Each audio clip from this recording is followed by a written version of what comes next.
नमस्कार सर्वांना, welcome to Rudra tutorials.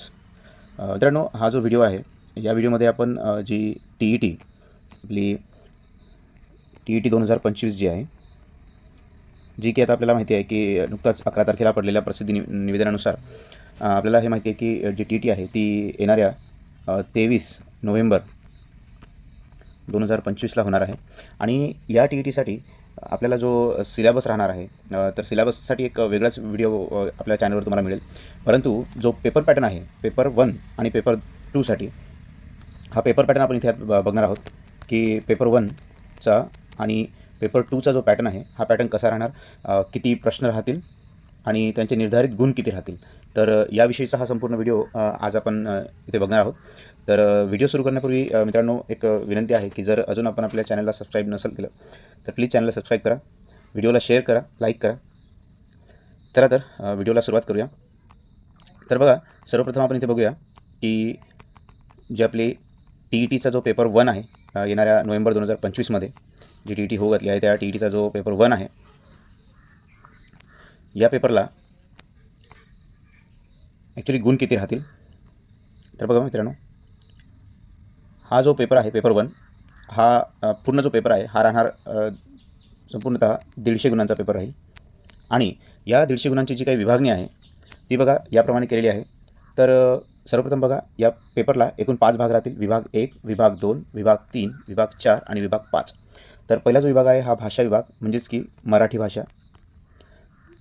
तर याचा जो सिलेबस आहे की मराठीमध्ये कोणकोणत्या भागांचा समावेश होईल, व्याकरणातले कोणते भाग राहतील, तर या संपूर्ण याचा एक डिटेल व्हिडिओ आपण आपल्या चॅनलला परत एक वेळ घेऊया. तर बघा, यामध्ये मराठी जे आहे तर मराठीचे प्रश्न राहतील प्रश्न क्रमांक 1 ते 30, म्हणजे एकूण 30 प्रश्न मराठीला राहणार आहे. आणि या 30 प्रश्नांना प्रत्येकी एक असे 30 गुण या ठिकाणी मराठी या विषयासाठी आपल्याला TET पेपर 1 जो असेल त्याच्यामध्ये 30 गुण. त्यानंतर भाषा आहे बघा, तर भाषेमध्ये जर आपण बघितलं तर या ठिकाणी सुद्धा 30 गुण या भाषेला राहतील. आणि ही जी भाषा आहे ही राहणार इंग्रजी, म्हणजे मराठी आणि इंग्रजी अशा दोन्ही भाषांचं जे व्याकरण आहे किंवा भाषांवरती प्रश्न आपल्याला या मराठी माध्यम आणि इंग्रजी माध्यमासाठी बघा. तर जर आपण मराठी माध्यमातून पेपर देत असणार तर आपली प्रथम भाषा ही मराठी राहील आणि द्वितीय भाषा इंग्रजी. आणि जर आपण इंग्रजी माध्यमातून जर TETचा पेपर देत असणार तर त्यावेळेस आपली प्रथम भाषा इंग्रजी आणि द्वितीय भाषा मराठी ही राहणार.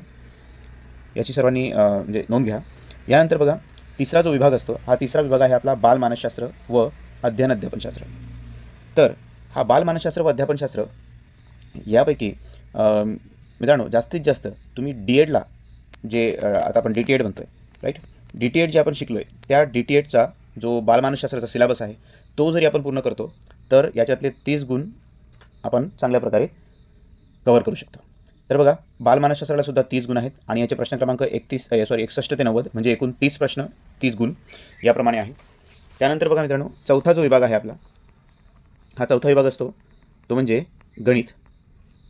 गणिताला सुद्धा 30 गुण या ठिकाणी ठेवण्यात आलेले आहे. आणि याचे प्रश्न क्रमांक 91 ते 120 या क्रमांकाचे जे प्रश्न राहणार ते गणिताचे प्रश्न राहतील आणि एकूण 30 गुण या विषयाला निर्धारित करून देण्यात आलेले आहे. त्याचप्रमाणे परिसर अभ्यास, आता ही एक जनरल ॲप्टिट्यूड म्हणू शकतो आपण परिसर अभ्यास म्हणजे. तर परिसर अभ्यास जो आहे ही जास्तीत जास्त ॲप्लिकेशन टाईपचे क्वेश्चन येतात. तर याची सुद्धा 30 गुण आहेत, 30 प्रश्न आहेत, 121 ते 150 पर्यंत प्रश्नसंख्या जी असणार ती परिसर अभ्यासासाठी राहणार. तर अशा प्रकारे पेपर 1 जो आहे हा 5 विभागांमध्ये या ठिकाणी विभागून एकूण 150 गुणांचा जो पेपर आहे हा आपला पेपर 1 राहणार. त्यानंतर बघा, आपण बघूया पेपर 2साठी. या पेपर 2साठी सुद्धा बघा, या ठिकाणी आपण आता बघतोय पेपर 2साठी जो वर्ग 6वी ते 8वीसाठी आपल्याला पेपर असतो. यामध्ये मराठी माध्यम आणि इंग्रजी माध्यम या दोन माध्यमांसाठी आपण बघणार. तर बघा, पहिला जो पेपर 2 आहे हा, तर याच्यामध्ये बघा एकूण जे विभाग असतात हे 4 विभाग असतात. तर याच्यामध्ये विभाग 1, विभाग 2, विभाग 3 आणि विभाग 4 आपण बघितलं. पेपर 1 मध्ये टोटल आपल्याकडे विभाग होते 5 आणि पेपर 2साठी आपल्याला 4 विभाग असतात. तर आता हा जो चौथा विभाग आहे मित्रांनो, या ठिकाणी लक्ष द्या, हा जो चौथा विभाग असतो विभाग 4, हा विभाग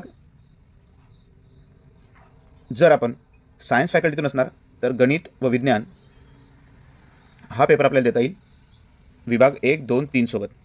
आणि जर आपण आर्ट फॅकल्टी किंवा कॉमर्सला असणार तर त्यामध्ये आपल्याला विभाग 1, 2, 3 सोबत विभाग 4 मधला सामाजिक शास्त्र हा घटक निवडावा लागतो.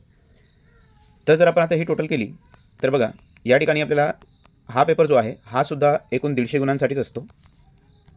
त्याच्यातले हे 30 गुण, भाषा 1 म्हणजे मराठी, इंग्रजीसाठी 30 गुण, बालमानसशास्त्र व अध्यापनशास्त्र याचेसुद्धा 30 गुण, हे झाले 90. आणि या चौथ्या विभागापैकी एक कोणताही जर आपण घेतला गणित विज्ञान तर हे 60 गुण. तर 90 आणि 60 असे 150 गुण या पेपर 2चे होतात. जर आपण सामाजिक शास्त्राचा पेपर देणार असणार तर याच्याऐवजी हे 60 गुण असे मिळून 150चा आपला हा पेपर द्यायचा असतो. तर लक्षात घ्या मित्रांनो, हा जो पेपर 2 आहे यामध्ये भाषेसाठी म्हणजे मराठीसाठी जर मराठी माध्यम असणार तर पहिली भाषा मराठी आपली राहणार, आणि जर इंग्रजी माध्यम असणार तर इंग्रजी पहिली भाषा राहणार. त्यानंतर विभाग 2 मध्ये भाषा आपली, तर या ठिकाणी सुद्धा जर तुम्ही मराठी माध्यमातून पेपर देत असणार तर इंग्रजी द्वितीय भाषा राहणार, आणि इंग्रजी माध्यमातून जर पेपर देत असणार तर मराठी ही द्वितीय भाषा राहणार. त्यानंतर बघा मित्रांनो, तिसरा जो विभाग आहे हा तोच आपला बालमानसशास्त्र व अध्यापनशास्त्र. याच्यामध्ये 61 ते 90 ही प्रश्नसंख्या आणि दोन्ही माध्यमांसाठी सेम राहणार. त्यानंतर तिसरा विभाग, जर आपण गणित विज्ञान म्हणजे सायन्स फॅकल्टीतून जर पेपर देत असणार तर आपल्याला गणित व विज्ञान हा विषय पेपर 2साठी निवडायचा आहे, आणि त्याची प्रश्नसंख्या राहणार 91 ते 150, म्हणजे जवळपास 60 प्रश्न या विभागावर राहणार आणि 60 गुण त्याला निर्धारित केलेले आहेत मित्रांनो. आणि हे जे आहे हे मराठी व इंग्रजी दोन्ही माध्यमांसाठी सेम राहणार आहे. त्यानंतर बघा, सामाजिक शास्त्र, जर आपण सामाजिक शास्त्रातून जर पेपर देत असणार तर या ठिकाणी 60 प्रश्न 91 ते 150 याचे पण आपल्याला राहतील, आणि 60 गुण याला निर्धारित केलेले आहे, दोन्ही माध्यमांसाठी समान राहणार. तर मित्रांनो, अशा प्रकारे आपला जो पेपर 1 आणि पेपर 2 आहे याचा हा पेपर पॅटर्न राहणार आहे. तर या पेपर पॅटर्ननुसार जर आपण तयारी करत गेलो तर पासिंग ही इझिली होते, हे लक्षात घ्या. तर मित्रांनो, या पेपर 1 आणि पेपर 2साठीचा सिलेबस कोणता राहणार याचा व्हिडिओ आपल्या चॅनलला येईल. तर तो व्हिडिओ सर्वात आधी आपल्याला मिळावा यासाठी प्लीज चॅनलला सबस्क्राईब करा आणि बेल आयकॉन प्रेस करा, जेणेकरून व्हिडिओची नोटिफिकेशन आपल्यापर्यंत लवकरात लवकर पोहोचेल. धन्यवाद.